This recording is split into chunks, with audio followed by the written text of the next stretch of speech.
Este simulacro lo hicimos. Entonces, este simulacro lo hicimos ayer a las 8 de la mañana y hemos mejorado considerablemente. Hemos mejorado respecto al anterior que hicimos hace 2 semanas, que lo hicimos el 31 de mayo. Este lo hemos hecho el 13 de junio y hemos mejorado bastante. Hemos pasado de 58 fallos a 38 fallos. De acuerdo, 38 no, perdona, 40 fallos. 40 fallos. El simulacro se me cayó al final, cuando quedaban 5 minutos, estaba haciendo las banderas, las que marqué, y no se me llegaron a guardar la 83, ni la 92 y la 99. Después las miré y fallé la 99, acerté la 83 y la 92. Por lo tanto, me daría un porcentaje de 80,5%. 80,5%. Aquí parece 79,5 porque no se me guardaron. Aún así es un buen resultado comparado con la media. Por lo que he leído, este simulacro es incluso más difícil que el número 11. Por lo tanto, me alegra bastante. Me alegra bastante el resultado. En estas 2 semanas me he centrado en parchear los errores que comenté en el anterior simulacro, que eran errores de estadística. He hecho mucha estadística, he hecho mucha ética, quality improvement, y hemos mejorado bastante. Hemos mejorado bastante, la verdad. Estamos muy contentos. Aún así, hay errores que aún no he mirado los errores. Vamos a ir viendo dónde hemos fallado. La gestión del tiempo ha sido mucho mejor. Mucho, mucho mejor. Hemos hecho el examen más rápido que la media. En el anterior nos quedamos por detrás de la media y eso creo que ha influido también bastante. En el análisis del anterior simulacro, que lo miré anoche, comentaba que mis errores eran principalmente tres: estupideces, tiempo y estadística.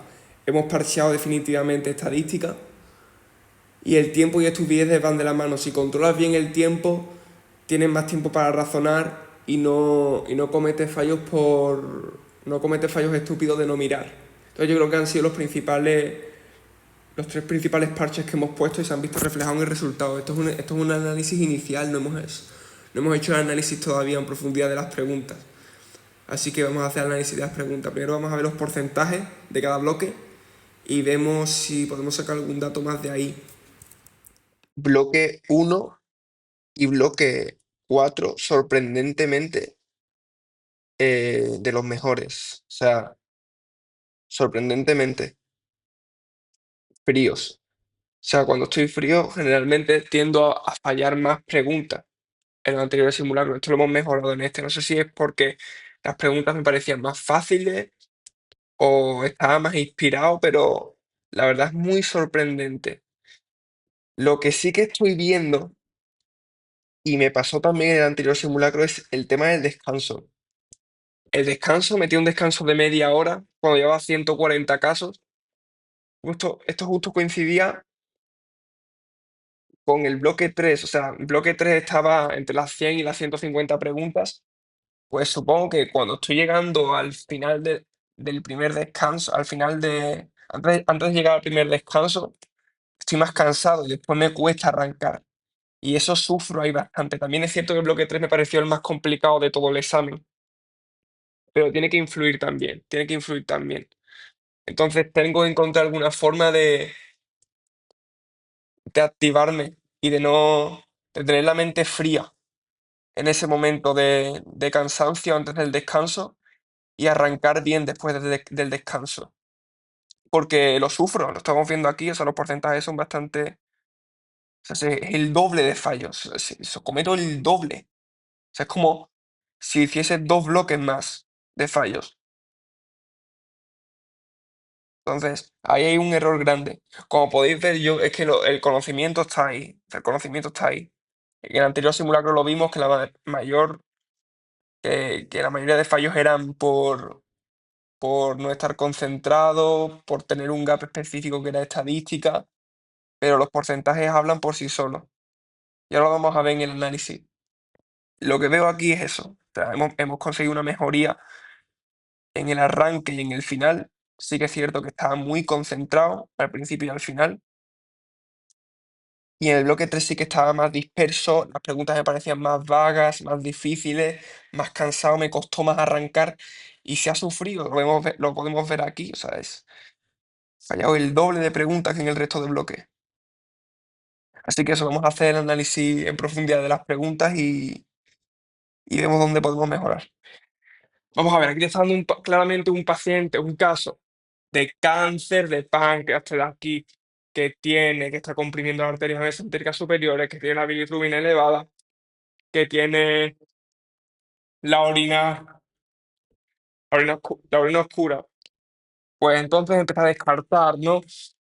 Edad de la paciente, edad del paciente es joven, de 50 años.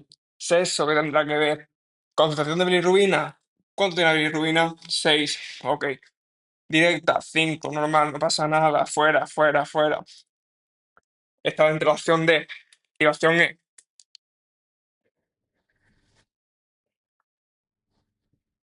Y claro, pensé, ok, me suena, me suena que los tumores que se encuentran en la cabeza del páncreas tienen un peor pronóstico que aquellos que se encuentran en la cola del páncreas. Entonces dije, ok, pues selecciono esto. Invasión de arterias mesentéricas, nada. Incorrecto, vamos a ver, hijo de mi vida. Lo primero, esa idea es errónea, eso está mal. Los tumores que se encuentran en la cabeza del páncreas tienen mejor pronóstico que aquellos que se encuentran en la cola del páncreas. Y después hay que saber, eso es regla general para todos los tumores, que los factores de peor pronóstico para un tumor son tres. El estadio del tumor, si es un estadio 4 pues lógicamente va a tener un peor pronóstico, un estadio 2 un estadio 3 un estadio uno, que tenga metástasis, que tenga invasión vascular, que invada tejidos adyacentes, porque estas dos últimas características se nos van a impedir hacer una cirugía en pacientes con cáncer, por lo general, por regla general. Entonces, muy mal, muy mal.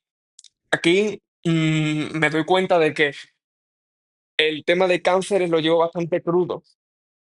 Sí que es cierto que los bancos de preguntas no refuerzan nada esta idea, no refuerzan nada el tema de cánceres para este examen, pero si tengo que buscar otro recurso para solucionar este gap, pues lo tendré que hacer, no hay otra. Este caso nos hablaba de un paciente de 67 años que sufrió quemaduras de tercer grado y ha estado ventilado mecánicamente, ha estado intubado y ahora presenta leucocitosis, fiebre y una secreción oscura que sale de sonda nasogástrica. Entonces empieza a descartar, ¿no? Brain, ¿qué tendrá que ver? No tenemos aquí sintomatología asociada, no tenemos una fractura de base de cráneo que por eso esté drenando el fluido. No, fuera. Anorexia, ¿qué tendrá que ver? Angiografía del pecho, ¿para qué? No tenemos aquí nada, la tensión arterial está bien. Entonces estaba entre el tag de abdomen y pelvis y el tag de senos. Estaba entre esas dos. Y pensé, ok, el paciente ha tenido quemaduras, sobre todo en el abdomen, a lo mejor tiene infección, una infección le ha producido un acceso por debajo. Tag de seno, pues no me daría crepitación, me daría una clínica específica en senos paranasales. Aquí no me está hablando de nada de infección en ese nivel, no me está hablando de una secreción específica, nada. Pensé más en un tag de abdomen y pelvis, pues no, y ni un tag de seno. Si fuese una infección, si fuese un acceso de abdomen y pelvis, pues sí que te daría la clínica típica, ¿no? Te daría esa rigidez abdominal, te daría, te daría clínica de abdomen, te daría clínica de peritonitis. Aquí no estás viendo nada de eso. O un TAC de seno, se ha infectado los senos paranasales con la sonda nasogástrica, es totalmente posible. Es mucho más compatible con un TAC de abdomen y pelvis, es un fallo de diagnóstico diferencial, es un fallo de los controlados, es un fallo de razonamiento. De ir frío, de ir frío. Octava pregunta del examen, estar frío. Este fallo, este fallo, esta pregunta sí que me parece compleja, la verdad. O, o al menos cuando la estuve analizando. Vamos a ver, aquí te da un caso de una mujer que ha tenido, que viene, que te dan una hernia reductible, no es una hernia complicada, pero te dan una hernia obesa, te están hablando, te están acribillando aquí con que tiene una hernia. Te están diciendo, tiene una hernia, tiene una hernia, tiene una hernia. ¿Cuál es el siguiente paso en el manejo?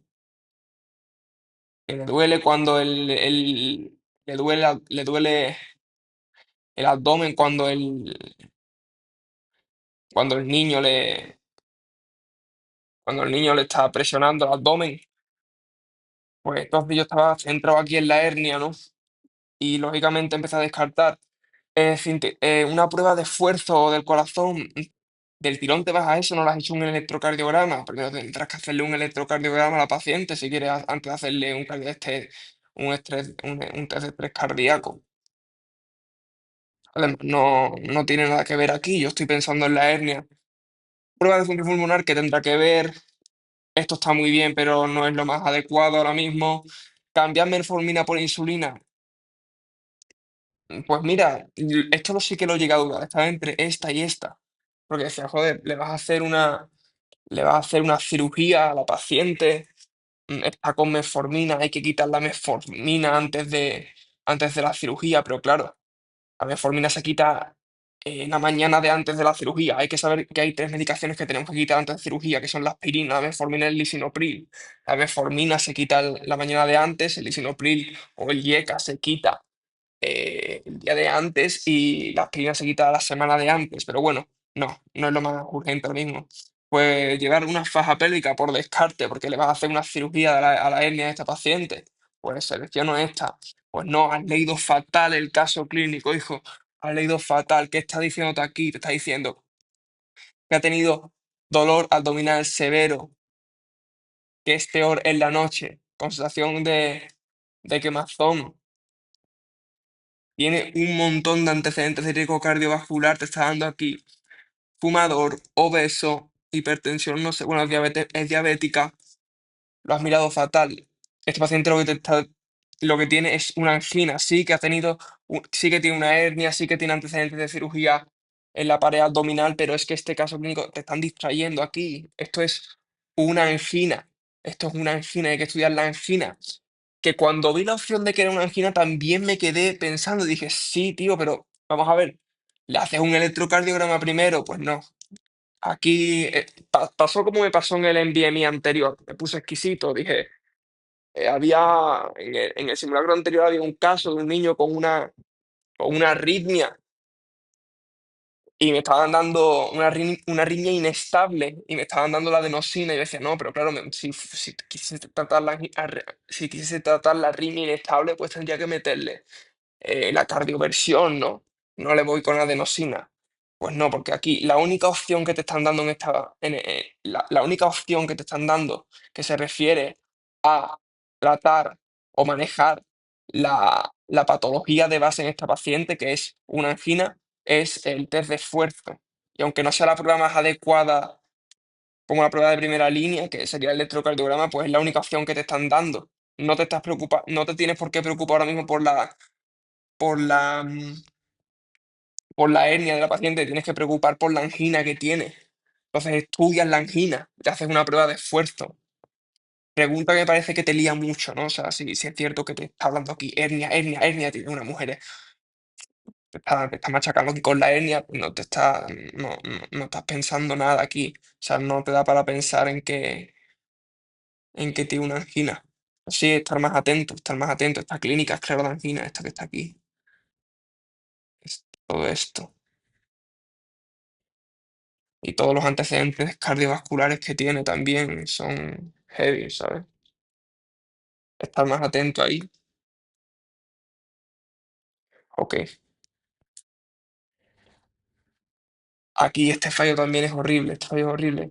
Aquí te está dando una niña con pubertad precoz y una masa ovárica. Pubertad precoz, niña, masa ovárica, el one-liner. Lo tienes ahí. ¿Qué tumor te produce una pubertad precoz en una niña? El tumor de células de granulosa. Tumor de células de granulosa. Entonces, yo enfrenté mal esta pregunta y vi masa ovárica. Y me fui al manejo de masa ovárica, pero el manejo de masa ovárica de posmenopáusica. El manejo de masa ovárica de posmenopáusica es mides el calcio 125 y haces una y haces una ecografía ovárica. Hacer una ecografía ovárica. Entonces pensé, empecé a mirar las opciones y dije, cromosoma no, no tiene nada que ver, pituitaria gland no, porque ya sabemos que la causa de la pubertad precoz es la masa ovárica. Hacer una aspiración, no, nunca biopsiamos una masa ovárica, nunca biopsiamos el testículo, nunca biopsiamos la glándula suprarrenal. Nunca, nunca, nunca. Y claro, estaba entre calcio 125 o forectomía y dije, joder, pues antes de hacer una forectomía estudiar el calcio 125, ¿no? Para ver esa masa ovárica. Pues no, no, porque el calcio 25, ¿qué es? El calcio 125 es un marcador específico de cáncer epitelial de ovario, y esto sabemos perfectamente que no es un cáncer epitelial de ovario, es un cáncer de células de granulosa que produce un incremento de estrógeno y está produciendo esta pubertad precoz en esta niña. El cáncer epitelial es más típico de posmenopáusica y la clínica es completamente diferente, la presentación es completamente diferente. Y hacemos la forectomía directamente, porque ya lo hemos diagnosticado, ya sabemos, no nos hace falta más pruebas.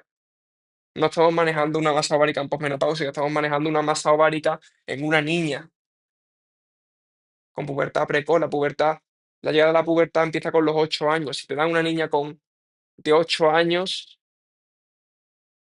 pues dices, vale, pues está en rango de pubertad, pero aún así, si te dan la masa ovárica, pues es sugestivo de un tumor de células de granulosa. El manejo de tumores de células de granulosa es directamente, si ves que la niña tiene pubertad precoz, le quitas la masa y ya está.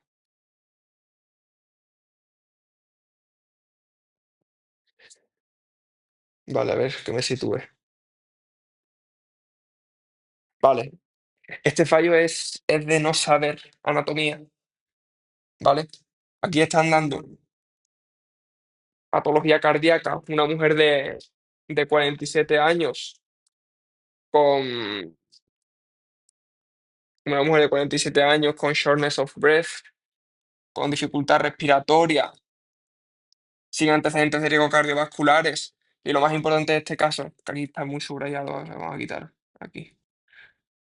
Bueno, lo más importante de este caso que te dan es la ocultación cardíaca, un soplo sistólico duro en cardiac base, ¿ok? Jugular venous pressure está en 8, está elevada. Lo normal, no, no, perdón, está bien. Lo normal son 4 centímetros por encima, por encima del ángulo, del ángulo clavicular y 8 centímetros de agua. Eso es el rango normal. Y te dan el segundo sonido atenuado, pero sobre todo soplo sistólico fuerte en base cardíaca. Y claro, yo pensé y dije, base cardíaca, eso es el ápex del corazón. Si me estás hablando de un soplo sistólico en ápex cardíaco, pues me estarás hablando de una mitral valve prolapse, me estarás hablando de una insuficiencia mitral, porque está en el ápex. No, fallo mío. Esto es un fallo mío. O sea, no, cardiac base es la base del corazón. ¿Y qué es la base del corazón? Es la zona superior del corazón, es donde está la aorta, donde está la arteria, las venas pulmonares, la vena pulmonar, las arterias pulmonares. Entonces es un soplo sistólico en upper sternal border, no es un soplo sistólico en apex. Ya sabemos que base es arriba, en la zona superior del corazón. Y lógicamente soplo sistólico es una estenosis aórtica. Que esta clínica también te la podía dar, es más típica de estenosis aórtica, sí que es cierto.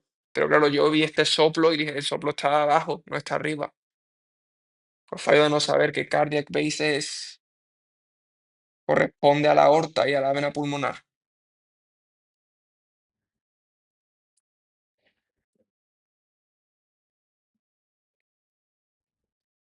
Vale, este fallo también es un fallo de leer mal. Perdón, de leer mal, no, de no saberme bien los tiempos de coagulación.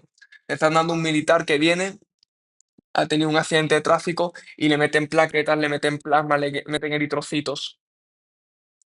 Y al paso del tiempo, tiene los tiempos de coagulación, pues yo interpreté TTPA 42 y TP. Sabía que el TP estaba elevado, ¿no? Y dije, TTPA, el TTPA está normal, porque el TTPA está es entre 25 y 45, el rango de normalidad. Entonces empecé a descartar, dije, cirrosis, no tiene nada que ver, hiperfibromialgia, no tiene nada que ver, trombocitopenia, donde están aquí las plaquetas bajas, además la capacidad de las plaquetas, no tiene nada que ver. Coagulación intravascular diseminada, joder, no está sangrando, no tiene trombosis, no tiene el TTPA prolongado, el TTPA está en rango de normalidad. Pues no. El factor 7 es un factor de la vía extrínseca y tiene el TP específicamente, el factor de coagulación de la vía, perdón, tiene el tiempo de coagulación de la vía extrínseca elevado y el de la vía intrínseca está conservado. Así que apostaré por un déficit de factor 7. Pues no, porque no te sabes bien los tiempos de coagulación. El tiempo de coagulación normal del TTPA es entre 25 y 35, no entre 25 y 45. Por lo tanto, un tiempo de coagulación de 42 es un tiempo de coagulación prolongado. Y tampoco hace falta que te den clínica de trombosis ni clínica de hemorragia si te acaban de decir que tiene un paciente que acaba de venir de un accidente, está toda la viñeta ahí de coagulación intravascular diseminada, fue el caso clínico. Una deficiencia de factor 7, pues la encuentras en otro caso, no después de un accidente. No pega nada un déficit de factor 7 aquí. No pega nada. O sea, fallo sobre todo de no saberte bien los tiempos de coagulación, que eso te vas aquí y lo miras un momento. Pero bueno, he cometido un fallo que también, madre mía, porque también, si miras aquí, hay valores que te salen mal. Hay valores que te salen mal y he fallado una pregunta en este simulacro porque es que si te da los valores mal. Yo espero que en el examen no pase así. Pero bueno, independientemente de los tiempos de coagulación, por la viñeta clínica, por el caso clínico, pega más con una CIF, más que con un déficit de factor 7. Aunque el TTPA te lo diese normal, apostaría más por un CIF. Ok. Vamos a ver, este bloque en general ha salido muy bien. Estos fallos, pero han sido 6 fallos solo de 50 preguntas. Entramos al bloque 2. Muy bien. Aquí, este caso sí que me parece más complejo, porque te están liando aquí. O sea, te están dando un fármaco.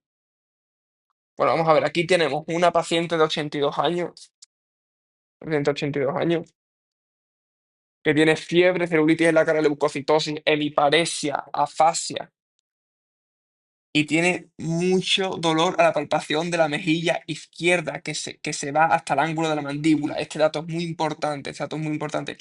Pero me está dando aquí alendronato y esto es un bifosfonato y el bifosfonato que te produce una necrosis de mandíbula.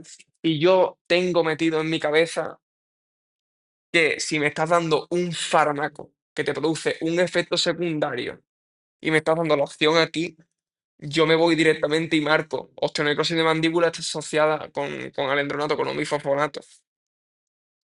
Pero también me puse a descartar, ¿no? Me puse a descartar. Dije, neumonía por aspiración, no tiene nada que ver. Osteomelitis mandibular, pues no me darías esa clínica en la mejilla. No me darías esa clínica en la mejilla. Además, me está dando aquí el entornato. Nada, nada, o sea, es una osteonecrosis.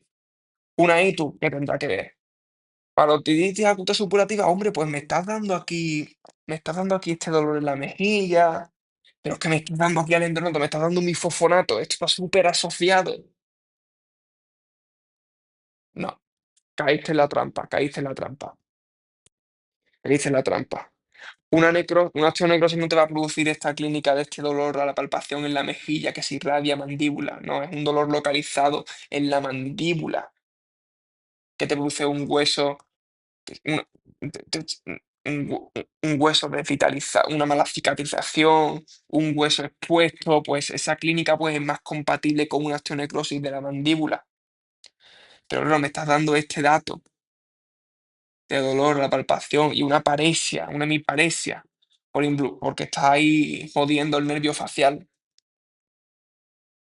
¿vale? Esta me parece bastante compleja porque, por lo general, en este examen, si ves una reacción adversa de un fármaco y ves el fármaco y ves que te están dando la opción ahí, pues vas y la marcas corriendo. Pero lo tienes que mirar muy bien y tienes que descartar muy bien que no sea otra opción. Tienes que descartarlo. Vale, siguiente.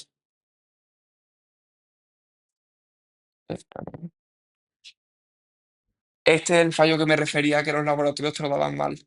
Aquí los laboratorios te lo están dando mal. Este fallo es un fallo que si me dan los laboratorios bien, nada, pero bueno, vamos a comentarlo de todas maneras. Me das un niño con una inmunodeficiencia. Está claro, un niño de 2 años que tiene infecciones recurrentes, tiene linfadenopatía. Entonces me voy corriendo y miro las inmunoglobulinas y miro el hemograma. Las plaquetas están bien, los leucocitos están bien, la hemoglobina está bien. Y miro inmunoglobulinas. Y veo, IgA claramente está baja.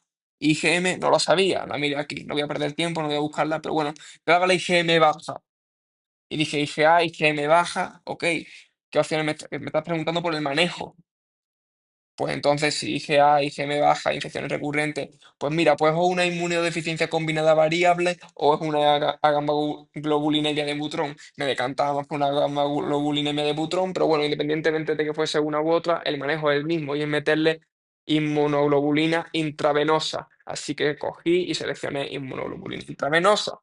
Claro, es que el diagnóstico aquí no es una gamma-globulinemia de Butrón o una inmunodeficiencia combinada variable, es un déficit de IgA. ¿Cómo? Pero si había visto que el IgM estaba baja. No, la IgM está normal. Lo que pasa es que aquí los laboratorios te lo están dando mal. La IgM está aquí normal. Entonces, si tienes un déficit selectivo de IgA, es un déficit selectivo de IgA. Y el manejo del déficit selectivo de IgA es el tratamiento con antibioterapia de la infección que tenga en ese momento, que hay que recordar que está muy asociada con infecciones por Giardia, Lamblia, que esto lo preguntan mucho, son pacientes con eczema, con dermatitis, con antecedentes de anafilaxia, que por cierto no me he fijado aquí si tiene algo de eso.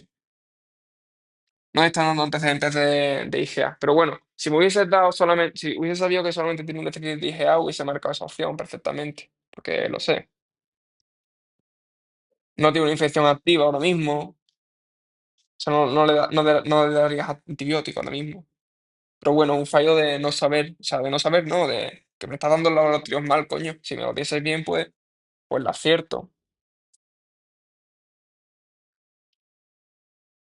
Ah, bueno, eso que estaba comentando. Está relacionada con anafilaxia, asociada con eczema, está asociada con alergia, está asociada con infecciones por giardia. Hay que recordar eso para el examen. Muy importante el déficit de IgA. Esta pregunta es muy difícil, ¿vale? Si os soy sincero, aún no la he comprendido. Es una pregunta de estadística que no había visto en mi vida, es de riesgo acumulado. Y si queréis resolverla ustedes, el que vea este vídeo, porque no sé si alguien lo verá, esto es para mí. Estos vídeos los hago para mí. Si los ve alguien algún día, pues hola, buenas tardes, pero bueno. Vamos a ver, aquí esto tengo que mirarlo, porque esta pregunta me parece compleja. Ya está, o sea, no voy a perder tiempo con esto, porque además perdería aquí 20 minutos explicando esta pregunta. A ver, vale, esta pregunta me parece guay, porque esto va a caer en examen, estoy seguro. Que en todos los simulacros cae una pregunta de esta, en todos los simulacros, en todos los simulacros. En cada simulacro, la pregunta cada vez es más compleja. Vamos a ver. Claramente, un paciente con trastorno esquizoafectivo le metes un antipsicótico y tiene una reacción adversa secundaria de antipsicótico. ¿Cuáles son las reacciones adversas secundarias de antipsicótico más frecuentes? Distonía aguda entre a los minutos o horas de dar el fármaco, parkinsonismo, acaticia a los días, semanas de dar el fármaco. Y después tenemos la disquinesia tardía, que se da entre los meses, años después de dar el fármaco, el antipsicótico. Entonces, claramente aquí me está dando una clínica de parkinsonismo secundaria a al antipsicótico. Y yo, o sea, tenía esto en mente, la siguiente idea. El manejo de las reacciones adversas por antipsicóticos es: primero, le metes el anticolinérgico, benzotropina, biperideno, difenhidramina, a la distonía, se lo metes al parkinsonismo. Si tiene una caticia, le metes el propanolol. Primero, eso es lo primero. Excepto la disquinesia tardía, que primero lo que tienes que hacer es quitarle el fármaco antipsicótico. Y ya después le metes la tetrabenazina, el inhibidor del VMAT2. Entonces me fui corriendo y marqué, pues meterle el anticolinérgico, ¿no? Pues no, pues aprendí algo nuevo. Aprendí lo siguiente. El manejo de las cuatro reacciones adversas es el siguiente. Para las distonías, primero le quitas el anticolinérgico. Perdón, para las distonías, primero le metes el anticolinérgico. Antes de quitarle el fármaco, le tienes que meter el anticolinérgico. Para la caticia, primero le metes el beta bloqueante, el propanolol. Para el parkinsonismo, primero le quitas el fármaco, como el de disquinesia tardía, y ya después, si quieres, le metes el anticolinérgico o el agonista dopaminérgico. Y la disquinesia tardía, pues ya lo sabía. Primero le quitas el fármaco y ya después le metes si quieres la tetrabenazina. Pues ya está. Hay que saber que para el parkinsonismo, primero hay que bajar la dosis del fármaco, o quitar el fármaco. Pero generalmente eso, bajar la dosis del fármaco. Antes de, antes de meterle el anticolinérgico. Ya está. Algo que no sabía. Pues ya está.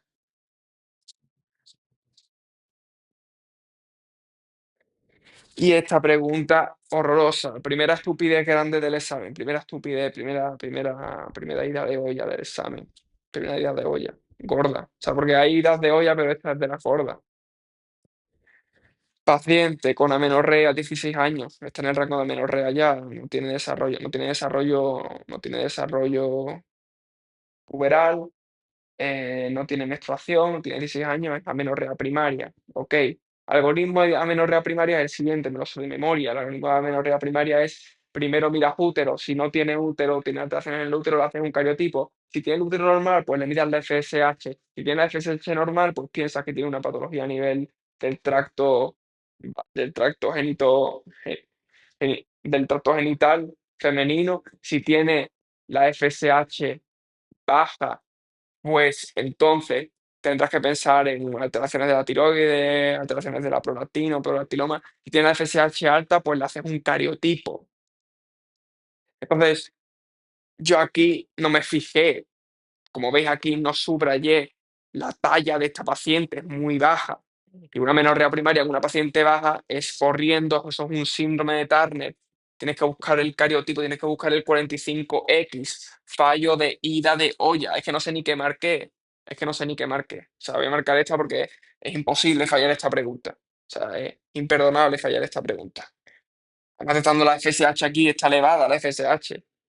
Te está diciendo, hijo mío, es un cariotipo. Si tienes la FSH elevada, tienes que hacer un cariotipo. Según el algoritmo que acabo de comentar, es que no hay escapatoria para fallar esta pregunta. Esto es un regalo. Muy bien, seguimos. Aquí tenemos un caso. Esta pregunta está desactualizada. Esta pregunta la fallé, está desactualizada, pero bueno, viene bien recordar porque dudé bastante aquí. Pero esta pregunta no, a día de hoy está mal, está desactualizada.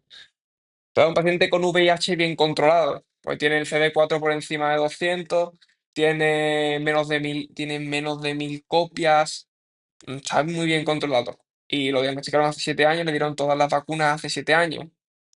¿Qué vacunas hay que darle?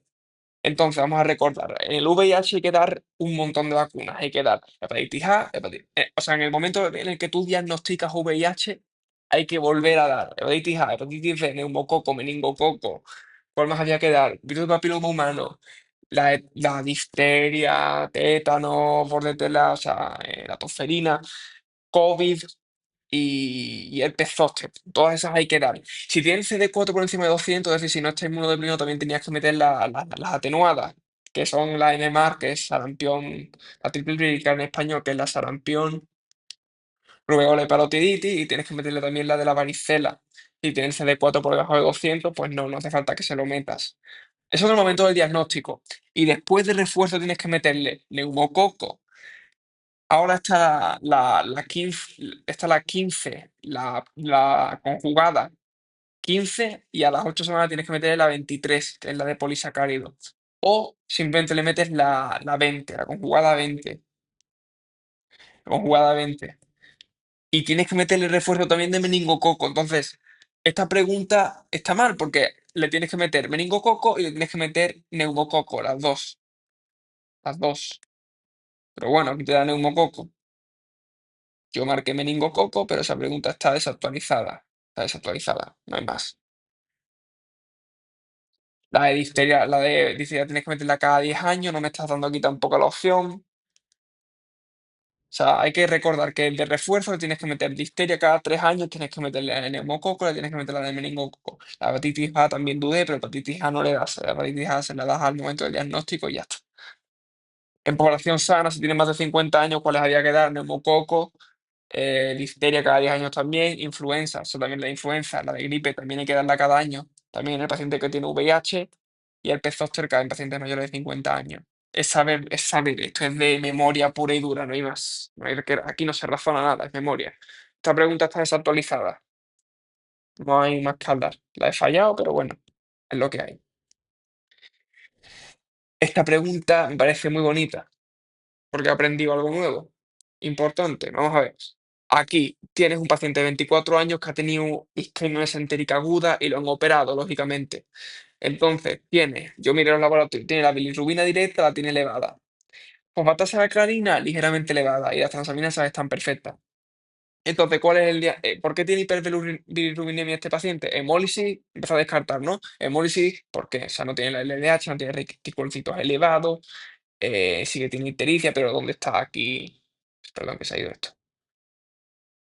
Eso es. No tiene datos de hemólisis, no tiene LDH elevado, no tiene reticulocitosis, no tiene dolor en flanco, hepatitis C fuera, las transaminasas están perfectas. Colestasis hepática, la fosfatasa alcalina está bien, está ligeramente elevada. Tiene isquemia mesentérica aguda, la han operado, pues lógicamente tendrá pues estenosis en la vía biliar que le está produciendo esa elevación de la bilirrubina directa, me parece más compatible, me parece más compatible. Entonces seleccioné bastante seguro esa opción. Pues no, hemos aprendido algo nuevo, ¿vale? La colestasis intrahepática. ¿Cuándo se define? Hay dos patrones en hígado. Hay dos patrones en hígado. Está el patrón hepatocelular y el patrón colestásico. ¿Cuándo hablamos de un patrón colestásico? Cuando la fosfatasa alcalina es muy superior a transaminasas, AST, ALT. ¿Cuándo hablamos de un patrón hepatocelular? Cuando la AST, ALT está muy elevada respecto a la fosfatasa alcalina. Colestásico implica que hay una obstrucción en la vía biliar. Hay una obstrucción en la vía biliar. Entonces, aquí nos están dando un antecedente de riesgo muy importante para la colestasis intrahepática, que es que el paciente ha estado con nutrición parenteral. Eso no lo sabía yo. O sea, hay un factor de riesgo muy importante para colestasis intrahepática que es la nutrición parenteral. Algo que yo no sabía, pues nada, lo he aprendido. ¿Factores de riesgo para la colestasis intrahepática cuáles son? Pues la nutrición parenteral, que tenga colagitis biliar primaria, que tenga colagitis excrescente primaria, que esté embarazada. Pero a mí sí que me sonaba la colestasis intrahepática, que me sonaba al hígado, a la embarazada con prurito, con mucho picor. Aquí no están dando prurito. La fosfatasa alcalina está ligeramente elevada, pero no está muy elevada. Entonces no me estaba dando prurito. Sí que pensé, joder, ¿el prurito dónde está? Cuando me dio opción dije, ¿dónde está el prurito? Fuera. Me das compatible con con con una con estenosis de la vía biliar, pero claro, esto no lo sabía yo, que la paciente está con nutrición parenteral. Está con nutrición parenteral y eso es un factor de riesgo muy importante para colestasis intrahepática. Pues ya está, lo hemos aprendido y no hay más. Es que, madre mía, no hay un solo día que no aprenda algo nuevo. A ver, ¿dónde está esto? A ver, el fucking perro ahí se calla ya de una puta vez. ¿Dónde está? Siguiente pregunta. Which of the following is the most appropriate next step in management? Aquí tenemos, amigo, vale, esta pregunta es dolorosa de fallar también por no leer, por no leer bien, por no leer bien. Es que he sacado una muy buena nota en este simulacro, pero muchos fallos estúpidos. O sea, hubiese podido sacar una nota incluso mejor, incluso mejor, incluso mejor.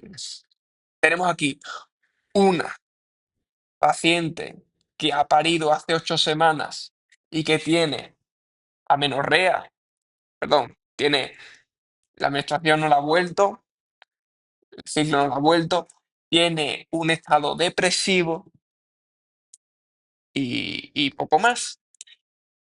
Entonces, ¿cuál es el diagnóstico? Y dije, uy, la menstruación no la ha vuelto, tiene un estado depresivo, ha estado, pues mira, soy muy inteligente y pienso en un síndrome de Sheehan o una isquemia de la hipófisis secundaria, una hemorragia. intraparto, pues voy a mandar una resonancia magnética. Claro, dije, puede ser una depresión postparto, pero claro, primero tendrás que descartar que sea un síndrome de Sheehan, porque a mí esto me parece un síndrome de Sheehan.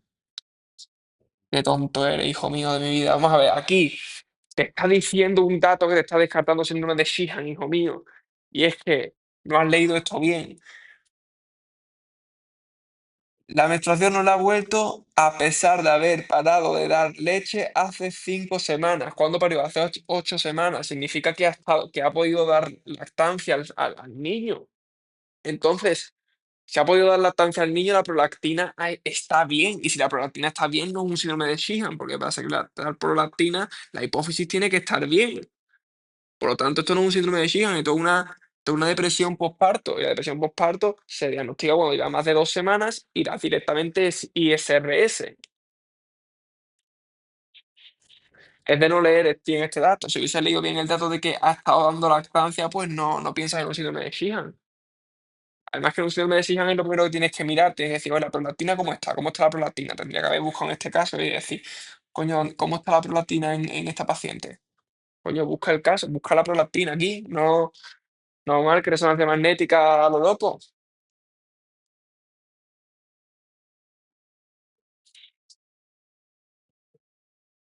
Esta pregunta, vale, esto es bloque 3 ya. Esos son los fallos del bloque 2, lo hemos corregido ya. Habéis visto dos fallos muy estúpidos, el resto no tanto, mejorables, mejorables. Pero bueno, contento con performance de bloque 2 también, en verdad. O sea, han sido 8 fallos de 50 preguntas.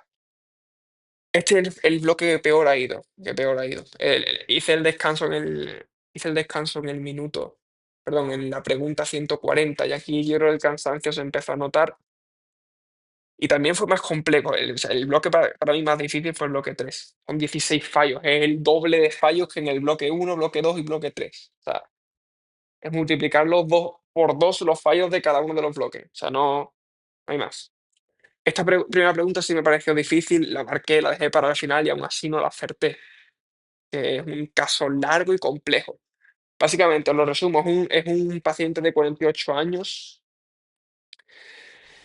con fracaso respiratorio, tiene el IMC muy elevado, tiene mala saturación de oxígeno y le meten intubación y ventilación mecánica invasiva. Mejora, o sea, viene por fiebre, tiene una descompensación, viene con una fiebre, viene con mucha fiebre, entra en insuficiencia respiratoria, lo intuban, le meten ventilación mecánica, el paciente mejora la saturación de oxígeno, mejora la fiebre, como veis, baja la fiebre, mejora las constantes vitales. Y la saturación de oxígeno cuando está sentado está bien, pero al tumbarse dicen que le baja la saturación de oxígeno. Y te preguntan por el manejo para mejorar la saturación de oxígeno. ¡Buah! Yo diciendo, ¡buah! ¿Qué está pasando aquí? O sea, no era capaz de sacar el one-liner. Ya sabéis que mi procedimiento es el siguiente. Primero miro, yo cuando me enfrento a una pregunta, lo primero que hago antes que nada es mirar las opciones y digo, ¿dónde estoy? ¿Estoy en cardio? ¿Estoy en neumo? ¿Estoy en nefro? ¿Dónde estoy? Y sabía que estaba en neumo, ¿no? Y dije, esto es emergente, no, es ventilación, es una pregunta de ventilación. Leo el caso clínico y ya saco el one-liner. ¿Qué es el one-liner? Es de este pedazo de tocho, resumo qué es lo que está pasando. Pues yo no era capaz de resumir qué le estaba pasando a este paciente. Es decir, ¿qué le está pasando? ¿Qué pasa? O sea, no sabía por dónde coger este caso clínico. Entonces marqué incrementar la PIB porque digo, joder, ha respondido a ventilación. Lo único que sé de este caso es que es un paciente que ha estado intubado mecánica, ha estado ventilado mecánicamente, ha respondido bien y ahora, después de un rato, ha vuelto a bajar. Pues bueno, pues será un problema de la ventilación mecánica, te vuelvo a subir la PIB. Rebajé, subir la PIB, porque dije, FIO2 nunca, o sea, la FIO2 se baja. Manejo de ventilación mecánica, FIO2 la bajamos, la FIO2 rara vez la vamos a subir. Rara vez es una opción correcta subir la FIO2 en los exámenes. Trendelenburg no, porque Trendelenburg, si ponemos al paciente en posición de Trendelenburg, vamos a colapsar más los alveolos, vamos a inducir las atelectasias. No, no, no, no. Y estas dos, pues me parecen muy leves, ¿no? Estas dos opciones me parecen muy conservadoras, tiene una saturación de oxígeno muy baja, el paciente está muy chungo. Pues mira, te mando una PIC.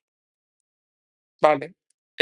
Como ya decía, saqué mal el one-liner de este caso. ¿Cuál es el one-liner de este caso? Me está dando un paciente que tiene una obesidad muy heavy y que tiene una insuficiencia respiratoria secundaria a agotamiento por una ventilación mecánica prolongada? Es una pregunta difícil, una pregunta difícil. O sea, es un paciente que ha estado ventilado mecánicamente por mucho tiempo y tiene un agotamiento de la musculatura respiratoria y eso se le suma a la obesidad que tiene, pues hipoventila mucho más todavía. Entonces, el manejo de este paciente es simplemente sentarlo. Hay que sentar al paciente para mejorar la dinámica respiratoria, mejorar la frecuencia respiratoria, disminuir la compresión del diafragma, disminuir la atelectasia, el colapso alveolar. Es una pregunta difícil, es una pregunta difícil. Pero bueno, o sea, aquí el fallo básicamente ha sido que no hemos sido capaces de sacar qué le está pasando a nuestro paciente, qué le está pasando, qué pasa aquí, qué está ocurriendo. Pero bueno, ya sabemos, es un paciente obeso, con hipoventilación. Pues sentamos al paciente porque sentado estaba bien, tenía saturación en 95. El problema es cuando se tumba, pues sentamos al paciente y ya está. Podríamos cuando vi esta opción dije, joder, pues a lo mejor me está preguntando por una opción dije, pues a lo mejor me está hablando de una insuficiencia cardíaca congestiva y el paciente tiene ortopnea y le meto las tres almohadas, pero no veía aquí nada de edema, no veía nada sugestivo de patología cardíaca aquí, que esté produciendo este cuadro respiratorio. Podría ser una opción, la opción D también para este caso, pero la opción E es más apropiada. Caso complejo, como ya decía, no hay más. A ver, fallo inútil. Este es el segundo fallo gordo del examen, segundo fallo imperdonable, segundo fallo imperdonable. Ya te digo que no sé ni cómo no sé ni cómo la fallé. O sea, no sé ni cómo la fallé. No sé en qué estaba pensando. Paciente que se expone a paciente que se expone a VIH, o sea, perdón, una estudiante de medicina que se expone a los fluidos de paciente con VIH y no se sabe el estadio de VIH, cuál es el siguiente paso en el manejo. Os lo recuerdo. Tenemos una exposición a paciente con VIH y no sabemos el estado de ese paciente, es decir, si ese paciente es positivo o es negativo, tenemos que dar terapia antirretroviral en las primeras 72 horas durante 28 vidas, la encitravina, tenofovir. Hay que darle tres fármacos del VIH. Hay que darle terapia antirretroviral. Pues le damos esa terapia. No hay más. Es que no sé ni qué marqué. Es que no sé ni qué marqué. O sea, es algo que sé. Y la fallé no sé. No sé qué pasó. Fallé. Fallo de ira de olla, no hay más. A ver,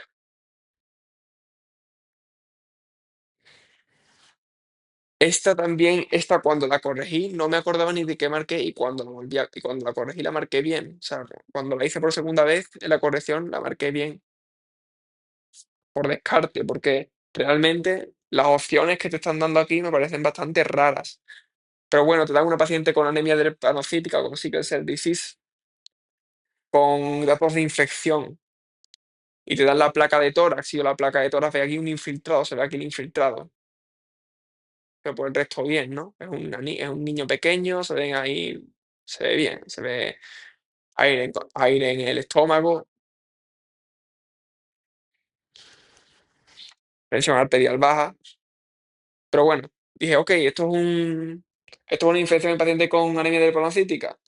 Y vi las opciones y dije, empecé a descartar. Micoplasma, ¿dónde está el eritema multiforme? ¿Dónde está la anemia hemolítica? No me suena. Respiratorio sincicial no es un adaptante. Vamos a ver. Tromboembolismo pulmonar. ¿Dónde está aquí el tromboembolismo pulmonar? Toracocentesis, ¿dónde está aquí el derrame pleural? Yo no veo derrame pleural, se ve aquí bastante, el ángulo costofrénico bastante bien marcadito, aquí un poquito más, pero bueno, no veo aquí datos de derrame pleural, no veo que tenga sonido de crescent sounds in the lungs, o sea, no me parece. Así que, por descarte, un hemocultivo. Pues sí, o sea, es que no sé ni qué marqué, ya te digo. Pero también, tampoco, o sea, cuando la marqué tampoco estaba muy convencido. Entonces, vamos a ver, aquí lo que tenemos es una niña con acute chest syndrome. Acute chest syndrome típico de anemia drepanocítica, drepanocitosis. Entonces, el manejo, yo sé que es metes antibióticos, metes fitoterapia, metes oxigenoterapia. Pero antes de hacer esto tienes que pedir hemocultivos, eso no lo sabía yo ya. Eso yo no lo sabía, que había que pedir hemocultivos. Hay que pedir hemocultivo, hay que pedir radiografía, aquí tenemos radiografía. Porque es imposible diferenciar, es muy difícil en un paciente con anemia hepatocítica diferenciar entre una infección y una acute sepsis syndrome. Eso según la respuesta, según lo que he leído en las respuestas del examen oficiales. Pero bueno, ya sabemos que en pacientes con sickle cell disease acute sepsis syndrome hay que pedir, con una infección con dolor torácico, tenemos que pedir hemocultivo. Y ya está. Ya te digo, no sé cómo fallé porque por descarte se acierta. Por descarte se acierta, no es un TEP, no es un derrame pleural, nada. O sea, este examen ha ido bien y podría haber ido incluso mucho mejor. Ha ido bien y podría haber ido mucho mejor. Vale, esta la acertaste. Es que esta ni me acuerdo ya ni qué marqué, ¿no? A ver,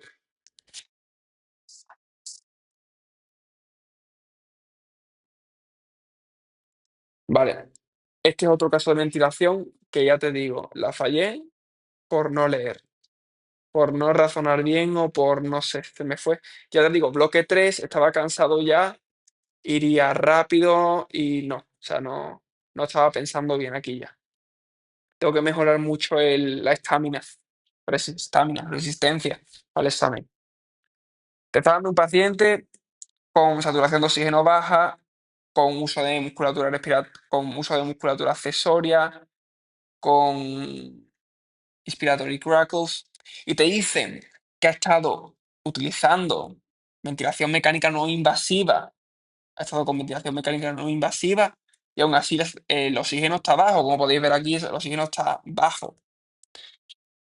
pH está bien, CO2 entre 35 y 45, rango de normalidad. Entonces, dije, joder, si el paciente no te está respondiendo a oxígeno, pues te tengo que intubar.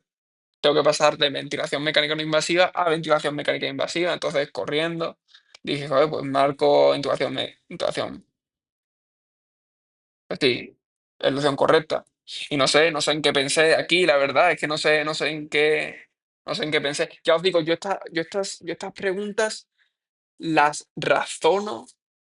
Yo el proceso que sigo al explicar esto es el siguiente. Yo, cuando termino el examen, miro las preguntas que he fallado y hago y descargo y vuelvo a hacer y vuelvo a descargar la plantilla del examen y vuelvo a hacer las preguntas y vuelvo a razonar como razoné, como creo que razoné en el examen.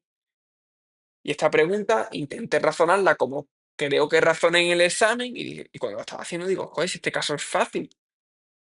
Pues no sé qué pasó en el examen, la verdad. Yo te digo, bloque 3 cansado, 16 fallos. O sea, bloque uno 6 fallos, bloque 2 8 fallos, bloque 3 16 fallos y bloque 4 9 fallos.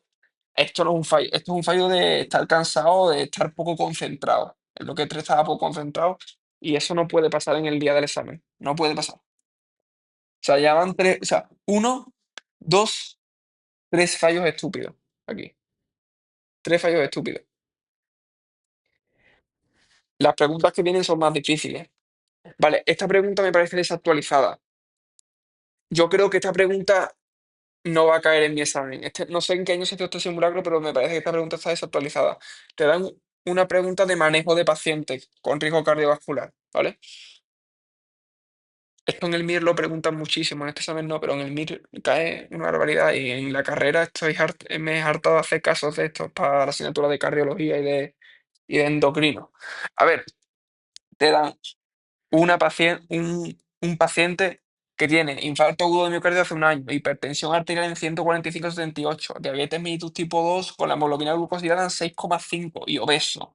Y te preguntan cuál es el mejor fármaco para este paciente. Entonces empiezo a descartar clonidina, que tendrá que ver. Análogo de GLP-1, pues puede ser. Tensión arterial, pues puede ser. Glitazona, no. Te está dando aquí un GLP-1, no. Fuera. Además, esto te aumenta el peso, este paciente está obeso, fuera. Inhibidor de DP4, pues no, tampoco. Entonces estaba entre estas tres, GLP-1 y dos antihipertensivos. Entonces, entre los antihipertensivos decía, coño, hidroclorotiazida es primero en el manejo de la hipertensión arterial. está tomando algo para hipertensión arterial si está con lisinopril. Bueno, pero los antagonistas receptor mineralocorticoideo no se meten así. Primero tendría que meterte una tracida. Fuera. Entonces estaba entre análogo de GLP-1 e hidroclorotiazida. Y digo, joder, está obeso, es diabético, la hemoglobina glucosilada está en 6,5, está controlada, pero sí que tiene hipertensión arterial, pero si te controlo la obesidad, si te manejo la obesidad, si te disminuyo el peso, te mejoro la obesidad, porque la principal medida no farmacológica para disminuir la obesidad es la disminución, perdón, la principal medida para la disminución de la tensión arterial es la disminución del peso. Coño, si te disminuyo el peso, te disminuyo la tensión arterial, mato tres pájaros de un tiro, no dos, tres pájaros de un tiro. Te mando el análogo de GLP-1. Pues no, aquí los cimientos del examen dicen que si tienes hipertensión arterial y tienes la glicosilada en 6,5, significa que la diabetes está bien controlada, entonces no te tengo que meter un antidiabético. Dudo mucho que esto sea la opción correcta a día de hoy, en 2026, la verdad. Dudo mucho que esta sea la opción correcta. Y yo creo que si estoy en el día de mi examen, sinceramente, si me ponen la misma pregunta, marco la opción B. Yo marco la opción B. Porque está con lisinopril, tensión arterial sí que está elevada, pero si le metes un análogo de GLP-1, baja obesidad y baja tensión arterial, porque se han demostrado los nuevos ensayos clínicos que te baja también la tensión arterial. Dudas aquí, dudas aquí. No, no, esta pregunta la apunto como fallo en cuanto a la nota del examen, pero no la considero un fallo. Y en el día de mi examen si me ponen la misma pregunta, marco análogo de GLP-1, así, así, menos. Vale, pregunta de estadística. Algo que me alegra mucho es que los únicos dos fallos de estadística que hemos cometido en el examen han sido este y el anterior. El anterior era muy difícil y esta ha sido una absoluta estupidez. Pero bueno, hemos pasado de 8 o 6 fallos en cada simulacro a solamente 2. Muy contento. Y este fallo, la verdad es que no me preocupa nada, porque es un fallo de cansancio, de estupidez, de no leer. Paciente que se va a someter a una cirugía de rodilla y le pregunta al médico por la tasa de complicaciones y de success, coño, que no me sale ahora en español la palabra. Success, ustedes saben, y yo sé. Em, en su hospital, en el hospital, no en general, en el hospital. ¿Cuál es el mejor estudio? Entonces, caso controles no, un estudio transversal no, y dije, joder, el estudio que más poder tiene sobre todos es el metaanálisis. El metaanálisis y segundo y secundario es los estudios o los ensayos clínicos randomizados. Pues coño, el que más fiabilidad tiene es un ensayo clínico randomizado. Sí, Antonio, eso es cierto, pero es que no estás leyendo la pregunta. Te pregunta por las tasas de complicaciones y éxitos en su hospital, en este hospital en concreto. Y no, y yo que yo sepa, no hacen ensayos clínicos randomizados a nivel de solamente un hospital, los resultados son más extrapolables. Pues se da solamente a nivel, se dan los casos que se han visto, pues lo más fiable serán revisar los casos que se han, los casos que se han, los casos de esa cirugía que se han hecho en el hospital. Es más razonable. Es un fallo de no leer, no hay más. Ok, y esta pregunta muy difícil a mi parecer. A lo mejor exagerado un poco con tantos muy, pero a mí me lo parece. Bueno, aquí tenemos un niño, un pequeño, una pequeña niña de 2 meses que tiene dificultad para crecer. Ha estado creciendo bien hasta hace unas semanas, pero bueno, ahora tiene dificultad para crecer. Tiene un soplo sistólico, sí, en base en un soplo sistólico que tiene toda la pinta de una comunicación interventricular. Sí, es cierto. Pero bueno, 3 de 6, no es un 4 de 6. No es holosistólico, no es 4 de 6, no me parece grave. Y tiene hepatomegalia. Entonces, el one-liner que saqué es niña con fallo de crecimiento, hepatomegalia y soplo y ventricular septal defect, comunicación interventricular. Entonces, empecé a descartar, ¿no? Attention defect no tiene nada que ver. Hipotiroidismo, no estoy viendo aquí nada de hipotiroidismo. Fabry, nada que ver. Ventricular septal defect, bueno, ahora comento. Fallo de lactancia, no me estás dando ictericia aquí, no me estás dando. Tiene 2 meses ya. No, no, fuera. Pompe, enfermedad de Pompe, la había visto en otros simulacros que les gusta mucho preguntar por esta enfermedad. Y recordé que en la enfermedad de Pompe tienes a pacientes con alteraciones cardíacas y tienes a pacientes con hepatomegalia y tienes pacientes con alteraciones del crecimiento. Y dije, joder, pues sí, pues es muy compatible. Ventricular Statistics sí que me lo estás dando, pero una hepatomegalia, un fallo en el crecimiento por un ventricular Statistics que además es 3D6, no es holo sistólico, me voy por un Pompe. Pues no, por dos cosas, o sea, dos fallos aquí. Enfermedad de Pompe, sí, pero no. O sea, no, no. En la enfermedad de Pompe te dan cardiomegalia, te dan miocardiopatía hipertrófica, te dan alteraciones faciales, aquí no te están dando ningún tipo de alteración facial, te dan miopatías, te dan hipotonía, no te están dando esta clínica tan florida. Y después yo decía, en ventricular Statistics no ves hepatomegalia, sí puedes verla. Y tampoco ves, tampoco ves un fallo en el crecimiento. Pues sí puedes verlo. ¿Por qué? Por el siguiente mecanismo.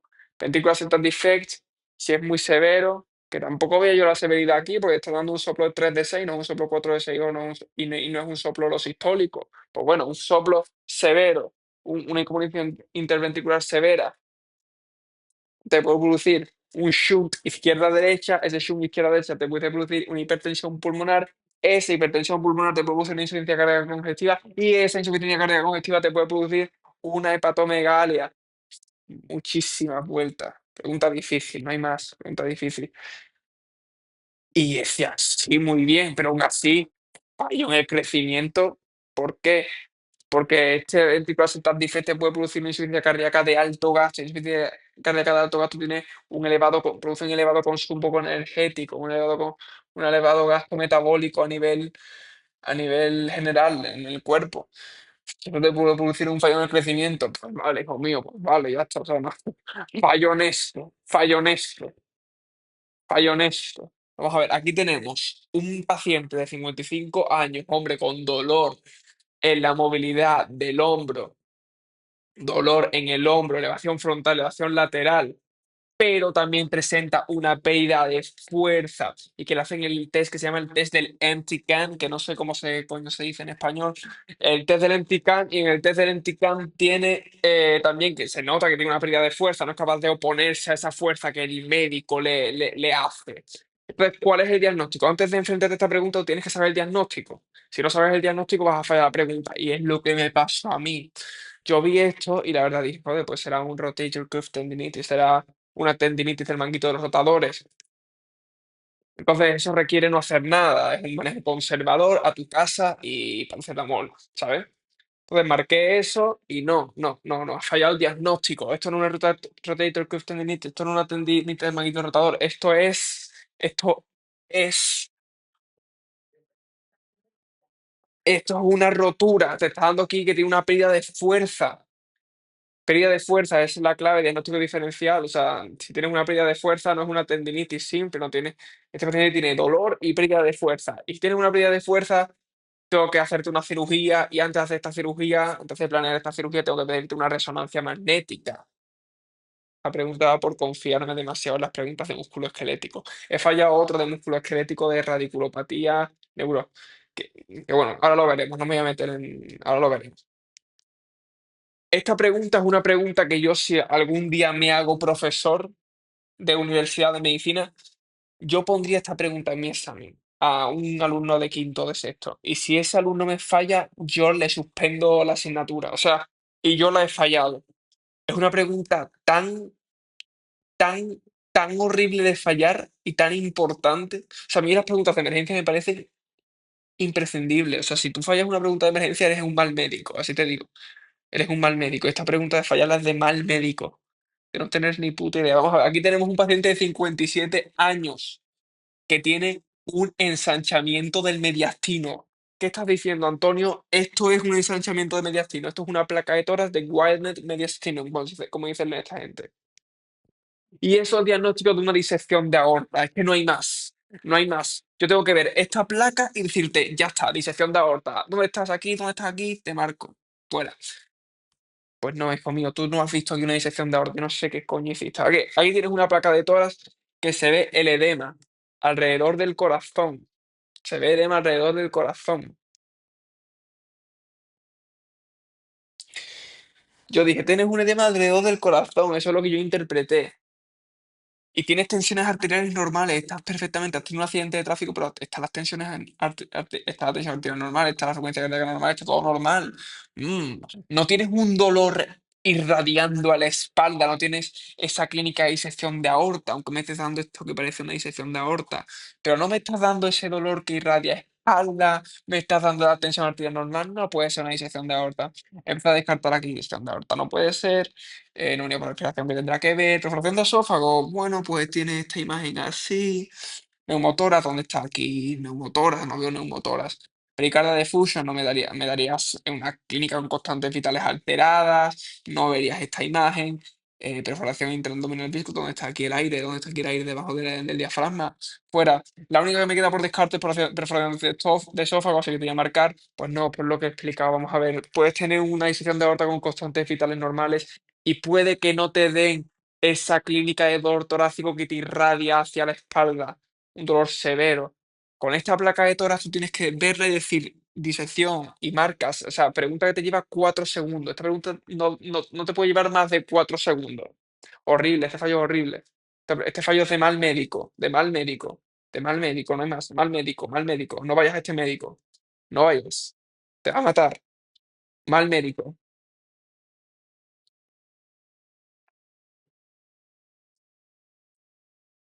Vale, estas preguntas las suelo fallar bastante, sí. Este tipo de preguntas tengo que machacarlas antes del siguiente simulacro. Me lío bastante. Te dan un paciente con 44 años, con 6 meses de historia de dolor de cabeza ansioso, y que tiene pensamientos, voy a decir esto porque si no YouTube me va a censurar, de hacer cosas no muy buenas con el perro, em, y que piensa que el dolor de cabeza se debe a que es un castigo, el dolor de cabeza que tiene es un castigo, yo no sé de quién, por pensar eso del perro. Y que él aspira 2 veces, 2 horas todos los días en la casa por si hay pelo del perro entrando en la casa. Entonces, ¿cuál es el diagnóstico? Entonces yo empecé a descartar, dije, obsesivo compulsivo no es compatible porque me darías una clínica de personas que tienen más hábitos compulsivos, pues que tiene que checa que abre y cierra la puerta varias veces. Esa clínica típica que te suelen describir los casos, ¿no? Mucha más compulsión. A mí solamente veo una compulsión, no veo mucha. Fuera. Generalized, no tiene, solamente está obsesionado con el perro, no está generalizado. Tiene 6 meses de historia, sí, pero no tiene nada que ver. Trastorno de personalidad paranoide, pues no, porque empieza a los 44 años, no me estás dando antecedentes desde que tiene 18 años. Somatic Symptom Disorder, pues puede ser porque me estás dando cefalea, pero no me estás dando una preocupación excesiva sobre los síntomas de cefalea fuera. Delusional Disorder, pues me queda por descarte, pues puede tener un pensamiento obsesivo, pues no sé, ¿será delusional por descarte? Pues no, por esto esta pregunta me ha demostrado que no te sabes bien los trastornos, los behavioral, no sé en inglés esta palabra, es behavioral disorders. No lo sabes, o sea, no lo sabes. En este caso está dando un paciente con obsesión y con compulsión, es un trastorno obsesivo compulsivo.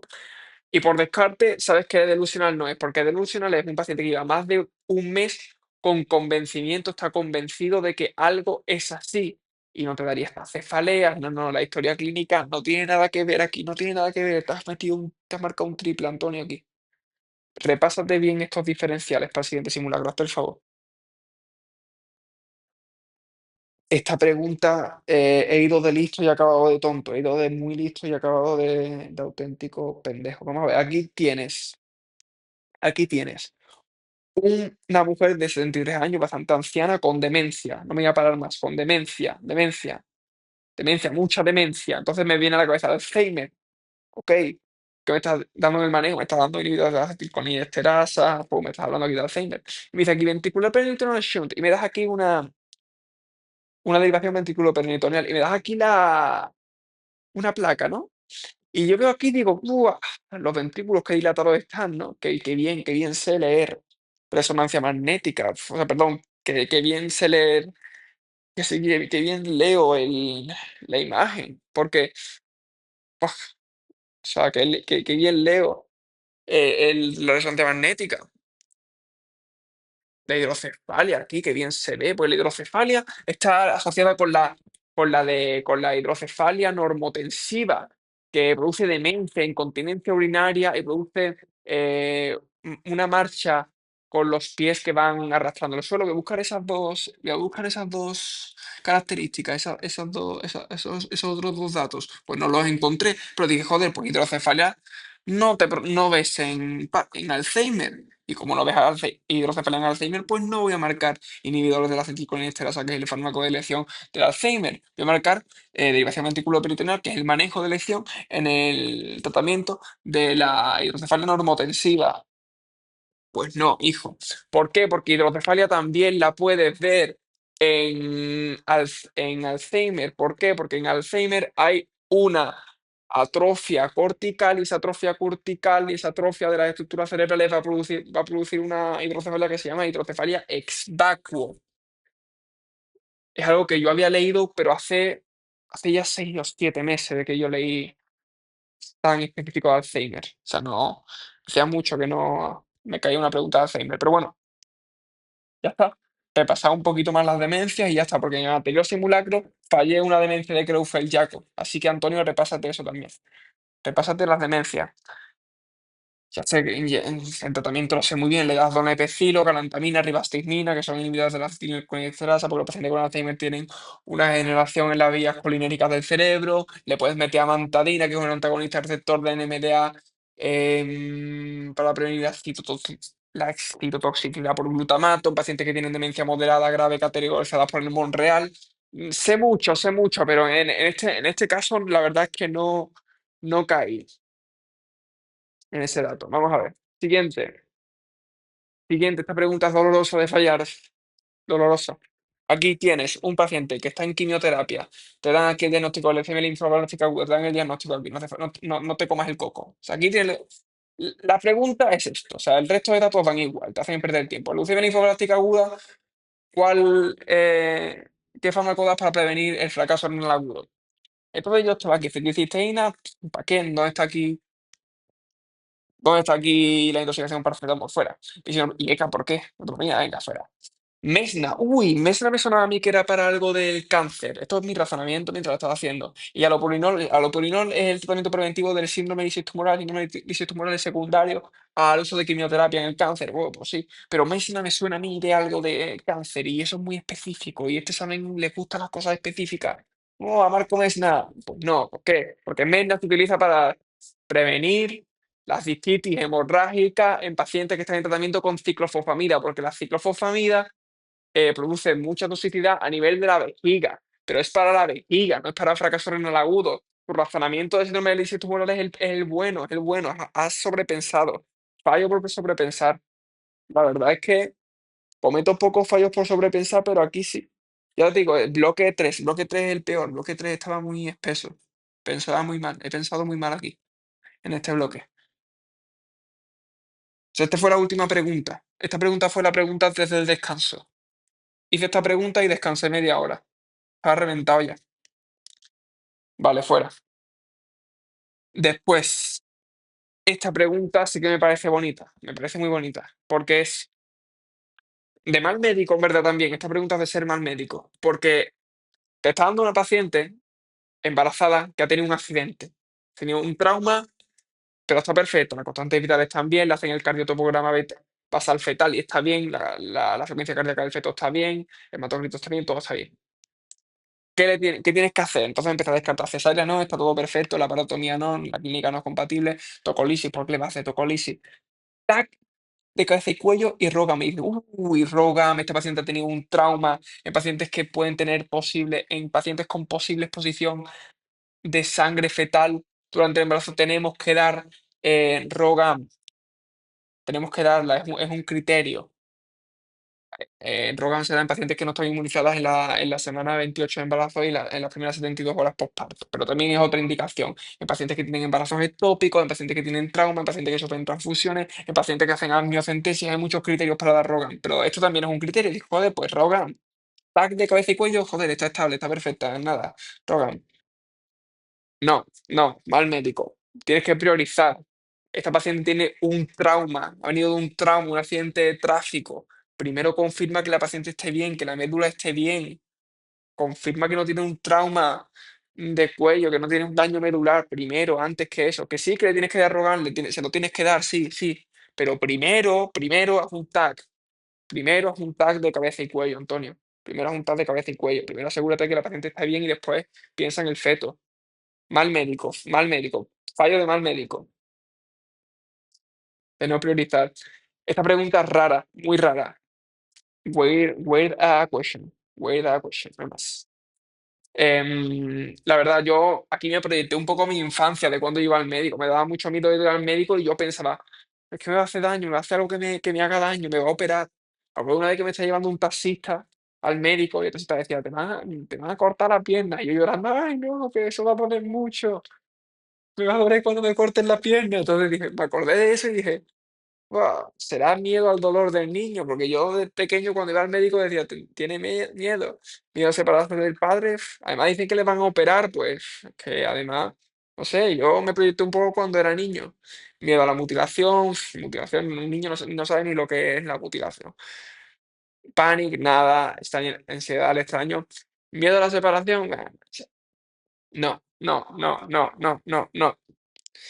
Vamos a ver, aquí está un niño de 3 años y en este examen, esta pregunta me parece muy específica de este examen, la verdad. Hay que saberse muy bien lo que son las developmental milestones, que son hitos del desarrollo del niño. Y en los 3 años es una edad crítica en la que el niño supera ese miedo o esa ansiedad al separarse de los padres.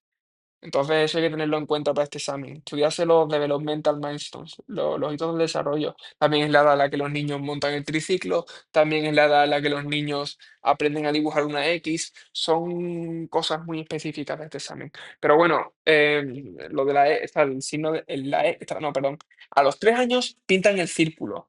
A los 3,5 años, que ahí son específicos, pintan la X. A los 4 años pintan el cuadrado y el triángulo a los 5 o 6 años pintaron. Tengo que repasar eso, tengo que repasarlo, Antonio, repásalo, ¿eh? Repásalo. Vale, pregunta, vale. Tercera pregunta, gran. Bueno, hay cinco preguntas que las he decretado como las estupideces masivas, ¿no? Esta es la tercera. Esta es la tercera. Niño de 17 años que viene con cambio en el comportamiento, ha venido intoxicado a casa 3 veces, abuso de alcohol, abuso de alcohol. Abuso de alcohol, coño, lo estoy diciendo ya, es que no hace, lo estoy diciendo. No he mirado la respuesta y lo estoy diciendo. ¿Cuál es el diagnóstico? ¿Abuso de alcohol? ¿Trastorno de conducta? No, trastorno de conducta como va a tener, no tiene actitudes agresivas, actitudes que no delinque, fuera. Depresión, que tendrá que ver. Muy normal no es.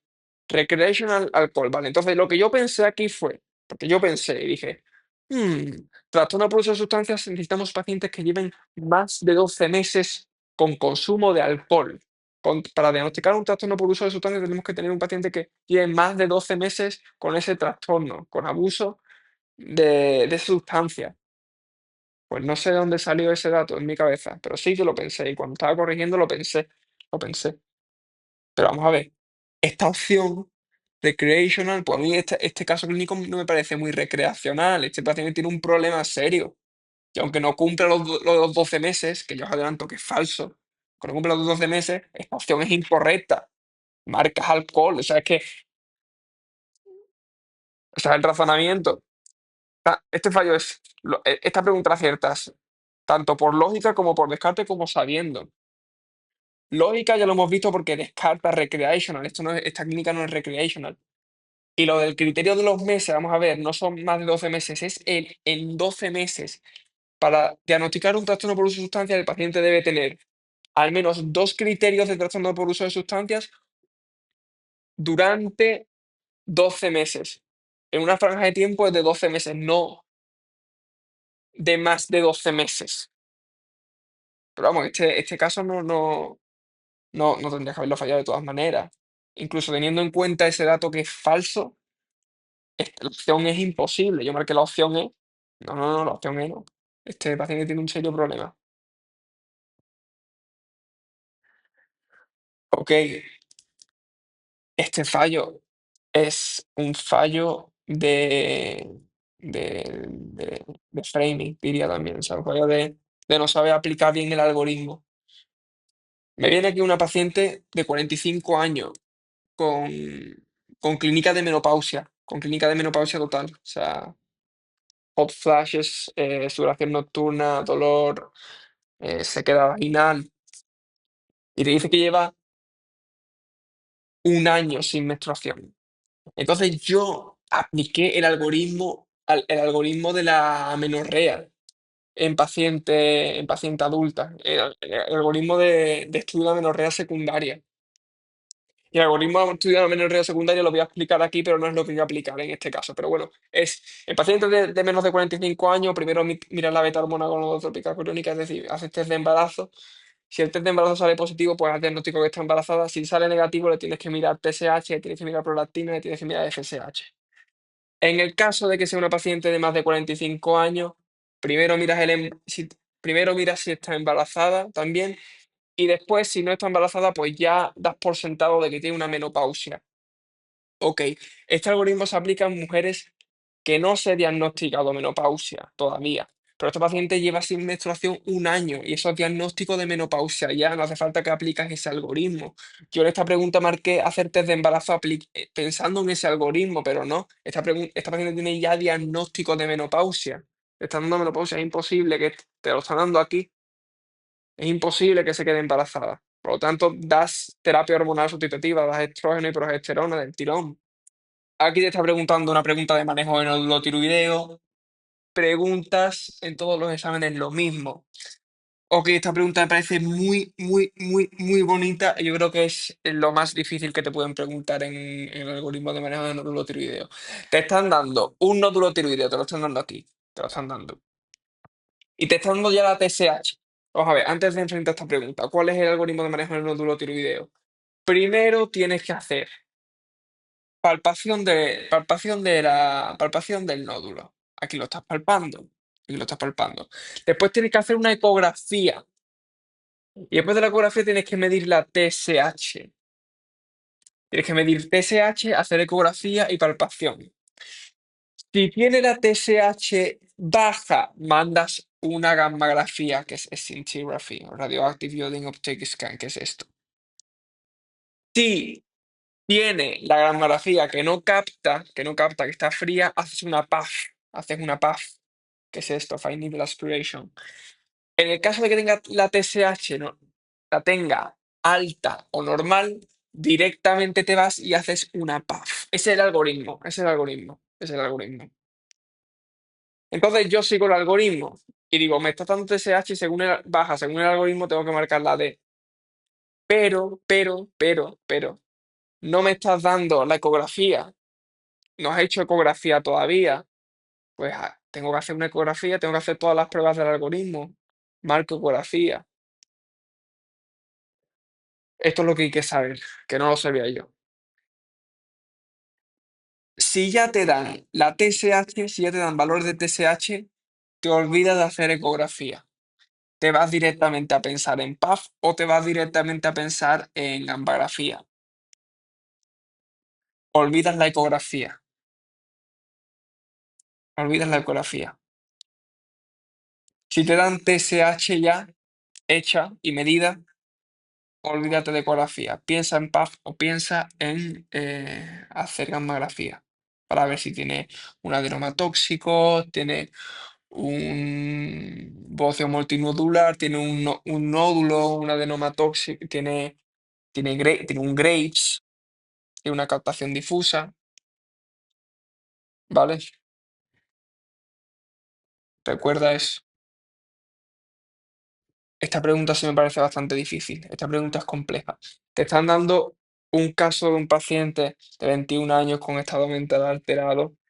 Y te dan, aquí me fui directamente y mire, o sea, el caso se resuelve mirando el laboratorio. Te dan, el bicarbonato está bajo, las ketonas están altas, la glucosa está ligeramente elevada Entonces yo viendo que es un adolescente, estado mental alterado, las ketonas altas, acidosis metabólica, pienso en una cetoacidosis alcohólica. Pero también es muy importante mirar el pH. Digo, miré esto y dije, miré dióxido de carbono y dije, joder, pues tiene dióxido de carbono bajo, pues será una compensación de esa acidosis metabólica. Está hiperventilando, y como está hiperventilando, está perdiendo dióxido de carbono. Pues será una compensación de esa acidosis metabólica secundaria a una cetoacidosis alcohólica. ¿Por qué no es una cetoacidosis diabética? Porque la cetoacidosis diabética te daría la glucosa más elevada. Es una acidosis metabólica anión gas positiva, tiene una anión gas por encima de 14, por lo tanto voy a marcar una cetoacidosis alcohólica. Ok, te dan aquí las ketonas, te dan aquí la edad para putearte. Pero bueno, aquí es una intoxicación con salicilatos. ¿Por qué? ¿Por qué es una intoxicación con salicilatos? Joder, y yo pensé, no me está dando edema, no me está dando edema pulmonar, no me está dando alteraciones auditivas que son muy específicas. Y ese patrón es una acidosis metabólica. No es una acidosis metabólica, Antonio, es una alcalosis. Es una alcalosis respiratoria con el bicarbonato bajo específico. El bicarbonato bajo el bicarbonato bajo lo tenemos en intoxicación con salicilato, que eso sí que lo sé. Entonces digo, joder, ¿cómo diferencias una acidosis metabólica por una causa de mood spikes, que puede ser metanol, ácido úrico, cetoacidosis diabética, tabletas de hierro, isoniazida? ¿Cómo diferencio eso de salicilatos, que es la S última de mood spikes? ¿Cómo lo diferencias? Pues haciendo la fórmula esta, haciendo la fórmula de Winter, para ver si compensa o no. La fórmula de Winter es 1,5 por bicarbonato más 8 y el resultado que te dé es lo que te compensa el bicarbonato, y aquí perdón, el dióxido de carbono. Y aquí el dióxido de carbono claramente está bajo, está muy bajo. No es señal de compensación, esto es una alcalosis respiratoria con acidosis metabólica, perdón, una alcalosis respiratoria con un bicarbonato bajo, que sabemos que la alcalosis respiratoria puede evolucionar a una acidosis con el paso de las horas. De menos de 6 horas, en una intoxicación con salicilatos de menos de 6 horas, pensamos en la alcalosis respiratoria. Entre 6 a 12 horas lleva tirando más a una acidosis. Eso es la clínica de la intoxicación con salicilato. Esta pregunta es muy difícil porque te está dando aquí las ketonas elevadas, no te está dando clínica de intoxicación con salicilato, no te está dando las franjas de edad de intoxicación alcohólica. Es una pregunta muy difícil. Es una pregunta que se resuelve controlando bien el anión GAM y controlando bien la fórmula de Winter y los valores de dióxido de carbono y de bicarbonato para saber si es una alcalosis respiratoria o una acidosis metabólica. Pero claro, por reflejo te ves el bicarbonato bajo, te ves esto alto, piensas en una cetoacidosis alcohólica. Una pregunta difícil, una pregunta difícil. Ok, esta pregunta de GAP no la había visto en mi vida. Te dan una. El resumen del caso es una paciente anciana, perdón, un paciente anciano con sepsis y que está en etapa terminal, o sea, la familia y él deciden que no quieren más cuidados, que quieren comfort care, es decir, cuidados paliativos. ¿Cuál es el siguiente paso en el manejo? ¿Cuál es el siguiente paso en el manejo de este paciente? Entonces, en pacientes terminales con dificultad respiratoria, porque este paciente tiene dificultad respiratoria, el manejo es aumentar la morfina. Aunque tenga más riesgo de depresión respiratoria, nos da igual. En estadios terminales, en estadios finales, lo que queremos es que el paciente esté lo más comfortable posible, o sea, que esté lo más a gusto posible en etapa terminal de vida. Pero claro, aquí te está diciendo que tiene excesivas secreciones, pero bueno, yo nunca le había dado mucha importancia a eso en este tipo de casos clínicos. Entonces, dije, joder, pues hay que aumentar la morfina, está claro. El resto de opciones no me parece, no me parece. Pues esto es lo que hay que saber, esto no lo sabía yo. En pacientes con excesivas secreciones en etapas terminales de la vida, tenemos que dar un anticolinérgico, que puede ser escopolamina, parche de escopolamina o parche de glicopirrolato. Eso según las opciones. Parche de escopolamina parche de escopolamina o parche de glicopirrolato, memoriza esto. Y otros métodos no farmacológicos que podemos dar en el manejo de secreciones en pacientes terminales son la succión con sonda, posicionar al paciente de lado y reducir la administración de fluidos innecesarios. Pregunta rara, pregunta nueva y si caen por examen, pues la aciertas, ya está, no hay más. A ver, otra pregunta de behavioral. Hemos fallado de behavioral este examen de comportamiento. Ah, no, perdón, esto no es un fallo, esto no es un fallo. Estas son las preguntas estas son las preguntas que os comentaba al principio que marqué, que se cayó el simulacro, me quedaban 7 de 6 minutos para hacerlo, o sea, podía haberlo contestado, y que no se guardaron, que no se guardaron. Pero esta pregunta la hice después y la acerté. Esto es un adjustment disorder. También había que darle un par de vueltas porque esta pregunta te estaba hablando de un paciente anciano con algunas características de depresión, pero claro, con 4 semanas, entonces sabemos que el diagnóstico de depresión es más de 2 semanas con 5 de 8 criterios. Y a este paciente no llegaba a 5 de 8, tenía entre 3 y 4 criterios. Y tenía un antecedente de trastorno de ajuste, que no me acuerdo muy bien cuál era aquí, la verdad. Sí, que tuvo un infarto de miocardio, tuvo un infarto de miocardio. Entonces, no cumplía 5 de 8 criterios, tiene un antecedente de infarto de miocardio, por descarte es un trastorno de ajuste. Trastorno de ajuste es un trastorno por descarte. Siempre tienes que descartar que no tenga una depresión. Siempre, siempre, siempre. Siempre que te den la opción de depresión, descarta que no sea una depresión. Y ya después piensa en las otras opciones. Pero bueno, esta sí la acerté. Eso no la fallé. Esta pregunta también me parece muy rara, difícil. Pero bueno, reforcé otro complejo. Te dan un paciente con elevación de la presión intraocular, disminución de la visión, con anemia drepanocítica. Ojo, hemos fallado de anemia drepanocítica este simulacro. Pero bueno, esto no tiene nada que ver con la otra. Con sangre en cámara anterior después de un trauma. Y te preguntan cuál es el factor de riesgo más importante para la complicación. Entonces, ¿para la complicación de qué? Primero tenemos que diagnosticar a este paciente. Y yo el diagnóstico lo hice mal. Pensé en un glaucoma. Pensé en un glaucoma. El paciente tiene dolor y dije, joder, pues tendrá un glaucoma de ángulo abierto. Muy mal. Vamos a ver, primera aclaración, primera aclaración. El glaucoma de ángulo abierto es asintomático. Tenemos una elevación de la presión intraocular, pero es asintomática. Es por eso que es muy importante hacer cribado en pacientes con glaucoma, con el cup-to-disc ratio, que la verdad es que no sé lo que es en español, no me sé la traducción en español, cup-to-disc ratio, pero se hace esa prueba y ya está, es lo que hay. Para la prevención del desarrollo del glaucoma, porque si el glaucoma se desarrolla y progresa, nos va a producir una ceguera irreversible, porque ya sabemos que el glaucoma no es una patología vascular, es una patología del nervio óptico, es una neuropatía. Es una neuropatía. Entonces, esto no es un glaucoma de ángulo abierto porque está dando aquí dolor, dolor, y te está dando además sangre en cámara anterior. Pero bueno, pensé en glaucoma de ángulo abierto y yo sabía que un factor de riesgo para el glaucoma de ángulo abierto era la historia familiar, así que marqué esa. La cosa es que esto no es un glaucoma de ángulo abierto, es un IPEMA. Y yo sé que el IPEMA es la acumulación de sangre en la cámara anterior del ojo, pero, joder, no sabía que te podía producir un incremento de la presión intraocular y una disminución de la visión. Pues sí, sí te lo puede producir. La mayoría de casos que había visto de IPEMA, que les gusta mucho preguntarlo, son casos que simplemente está sangre en la cámara anterior, sin síntomas, y el manejo es conservador, no se hace nada, se deja que se reabsorba. Pero en estos casos en los que tenemos mucha acumulación, sí que te puede producir un incremento de la presión intraocular, sí que te puede producir una disminución de la visión, y en esos casos sí que hay que operar, hay que operar. Si no se ha resuelto en las primeras 24 horas. Y un factor de riesgo es la anemia drepanocítica, porque la anemia drepanocítica aumenta el sickling, aumenta esa malformación de esos eritrocitos y te incrementan todavía más la presión intraocular y te pueden hacer un pifiazo ahí en el ojo. Así que sí, hay que saber eso. El lipema está asociado, un factor de mal pronóstico para el lipema es que tenga anemia drepanocítica. Ya, pregunta rara, pregunta compleja, nunca la había visto. Pero bueno, aún así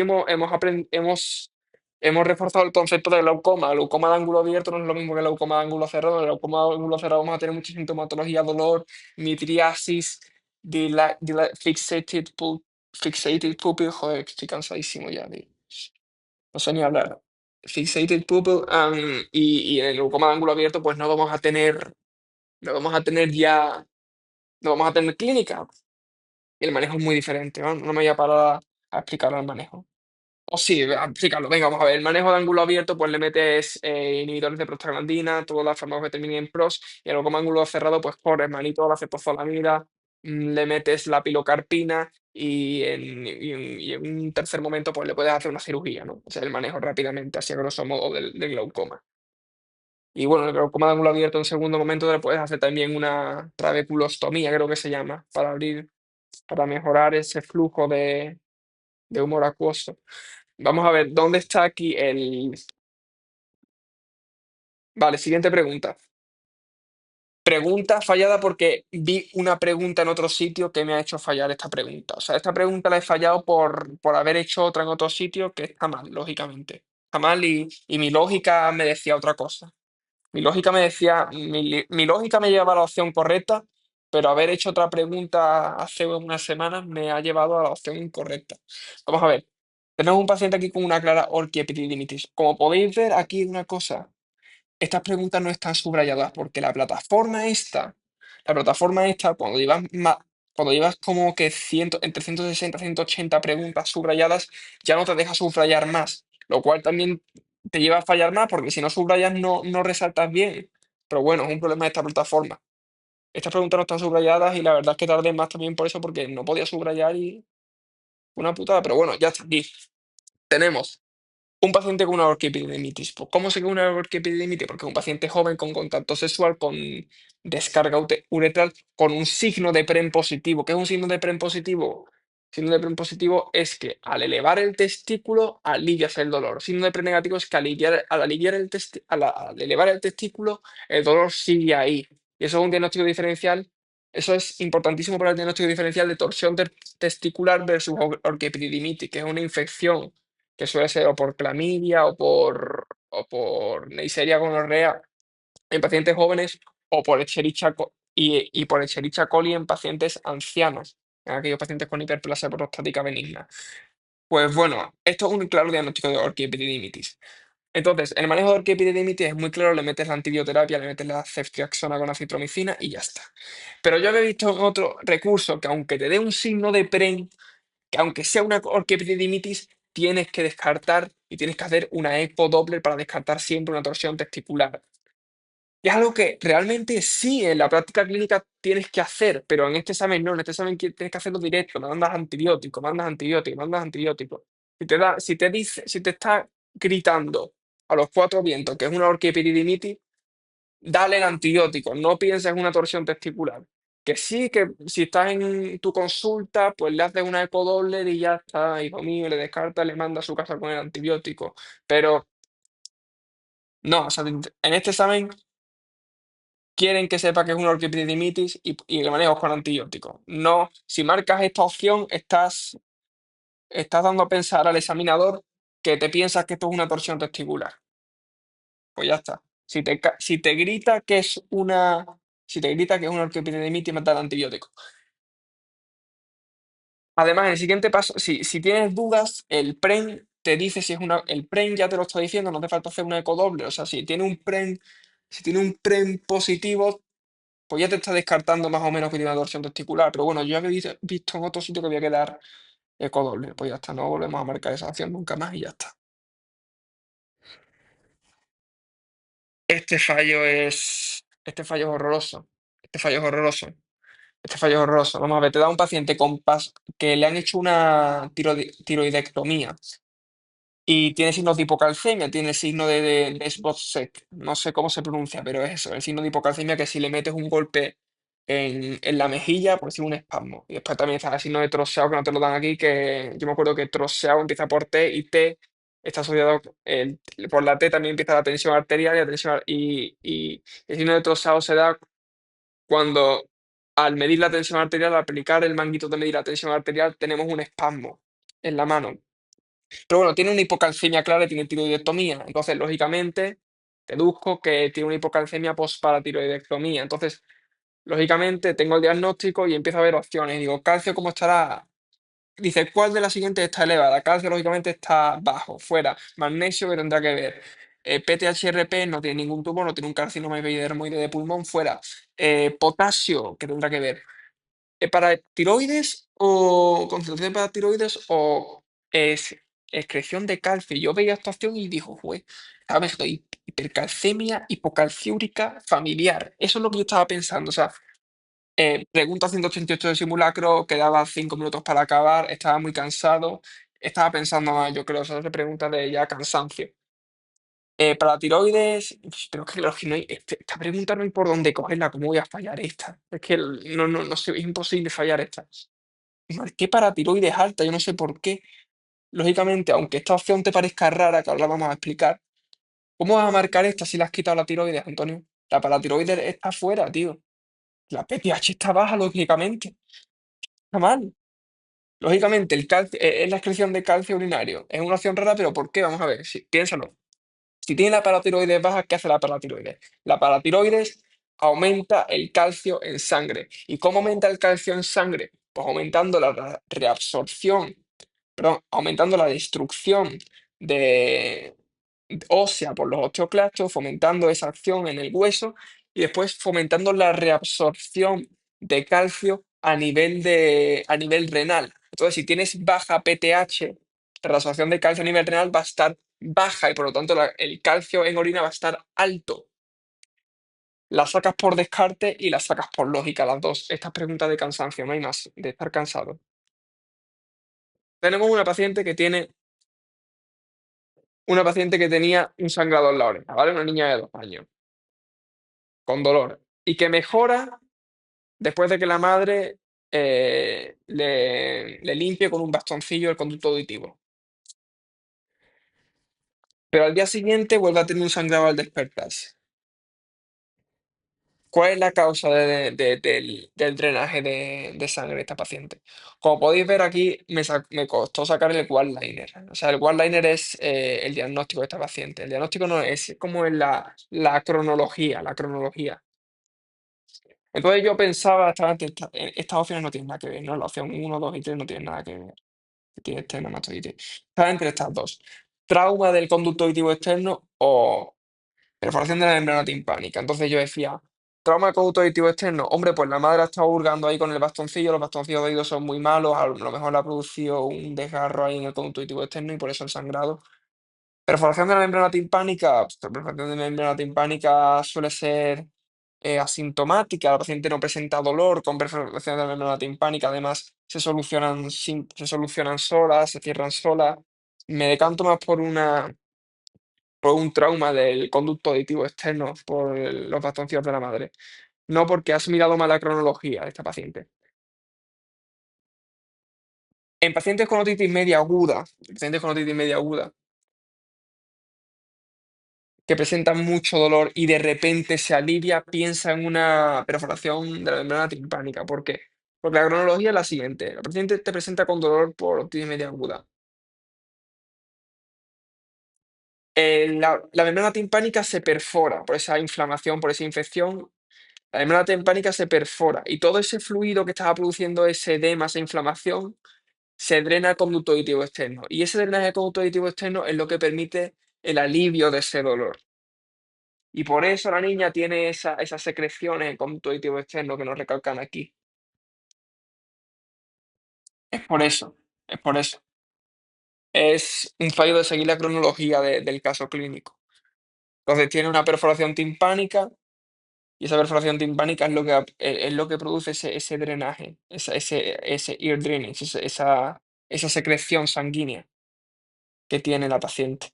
Y por eso se le alivió el dolor, no porque la madre le estuviese limpiando con el bastoncillo, sino porque esa perforación de la membrana timpánica permitió, permitió eso, el drenaje y que el dolor disminuyese. Pregunta de no tener bien la cronología. Y ya os digo, es muy difícil. Si no puedo subrayar, pregunta 193, quedan 7 para acabar, no puedo subrayar aquí. O sea, esta opción de subrayar no me la daba. Entonces, se juntaron muchos factores. Esta pregunta es de no saberme los fármacos antipsicóticos, perdón, los fármacos psiquiátricos. Esto es una pregunta clara de una paciente con Parkinson y depresión. Y yo sé muy bien que el Parkinson se trata por una parte y la depresión se trata por otra. Entonces, por mucho que te estés con carbidopa y con levodopa, te tengo que meter un ISRS o un fármaco antidepresivo para tratar esa depresión, este paciente con Parkinson. Entonces empecé a ver carbidopa, levodopa no se la vas a elevar, donepezilo tampoco, tolpiden por qué, tengo que tratarte la depresión, no te tengo que tratar la, el insomnio. Mirtazapina o rasalina, dice, rasalina es un ISRS, te doy rasalina. La rasalina no es un ISRS, Antonio, la rasalina es un IMAO, inhibidor de la monoaminoxidasa. Me tengo que repasar los fármacos antipsiquiátricos. Mirtazapina es una opción también. Lógicamente, si tienes un ISRS, pues le metes el ISRS, pero esto no es un ISRS, tengo un IMAO. Selecnina y rasaglina. Yo pensaba que esos dos eran ISRS. No, son IMAOs.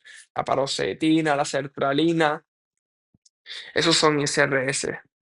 No, pues yo pensaba más en una fentolamina como un IMAO, ¿no? Como la triamnola, no me acuerdo cómo se llama. La triam... Buah, después lo busco. Pero si lo veo, sé que es un IMAO. Pero no, pensaba que la salina era un ICRS, ¿no? Son IMAOs, tío. Fallo de gato. Y por último, el último fallo de músculo esquelético de radiculopatía. Aquí me ha quedado muy claro después de esta pregunta la diferencia entre neuropatía, radiculopatía y mielopatía. Eso es muy, muy importante porque en mi examen va a caer una pregunta así, estoy seguro. Te da un paciente con claramente síntomas de lesión del nervio radial, ¿no? Te da síntomas de pérdida de fuerza en supinador, extensor de muñeca, extensor de dedos y pérdida de sensibilidad termogésica en dorso, desde la muñeca hasta la base del pulgar y dedo gordo. Eso es claramente territorio del nervio radial. Entonces te pregunta, ¿cuál es la prueba para diagnosticar este paciente?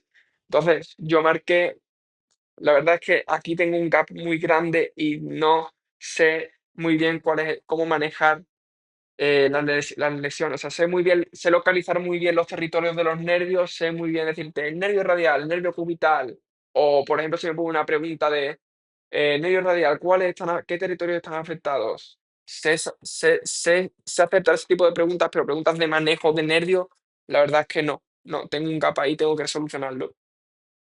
Entonces, ¿cuál es la diferencia entre neuropatía, radiculopatía y mielopatía? En neuropatía siempre vamos a tener afectación síntomas por afectación del territorio, como tenemos en este caso. En radiculopatía vamos a tener un dolor cervical, que aquí no lo vemos, un dolor cervical con síntomas de segunda motoneurona.